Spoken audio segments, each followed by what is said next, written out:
Cette histoire actuelle ne serait pas ce qu'elle est sans le passé qui fut celui de l'Algérie. Ce qui précéda l'arrivée des Français, bien entendu, mais aussi cette longue phase de l'histoire algérienne qui coïncida avec la domination française et qui, quoi qu'il en soit, décidément fait partie du passé de l'Algérie. Cet héritage, comment les Algériens le voient-ils, le jugent-ils, le sentent-ils? Vous allez entendre la réponse de l'un d'eux, l'un des plus représentatifs peut-être du destin singulier de l'Algérie. Mouloud Mammeri, l'un des plus grands écrivains algériens. Patriote de son pays, bien entendu, mais dont l'œuvre est écrite en français et est aussi connue peut-être en France qu'en Algérie.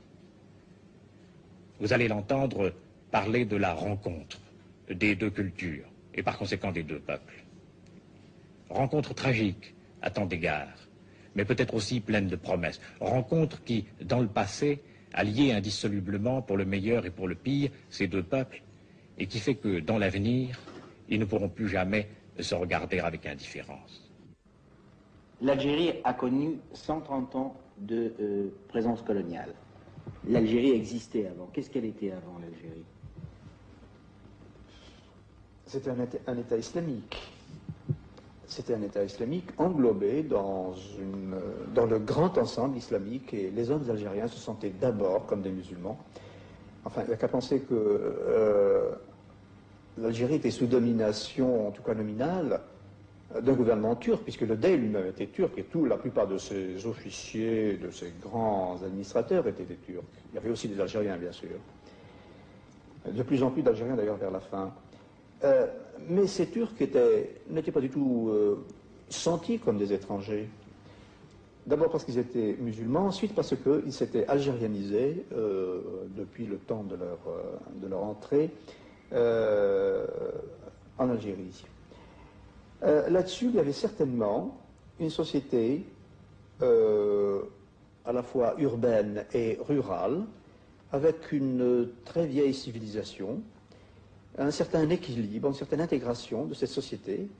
Et c'est tout cela, je crois, qui a été détruit par cet événement absolument capital pour la société algérienne, qu'a été l'occupation coloniale, surtout pour la première génération. Pour la première génération qui a eu à subir justement le choc, non seulement le choc militaire qui peut-être est secondaire par rapport à l'autre choc, qui consistait à devoir renoncer à soi, à devoir renoncer à ses habitudes les plus ancrées, enfin à sa vie simplement. Et à partir de là, il y a eu une espèce de... Enfin, il y a eu une évolution qui, je crois, peut être marquée par 3 étapes. Une première étape de prostration, presque, nous avions perdu tout.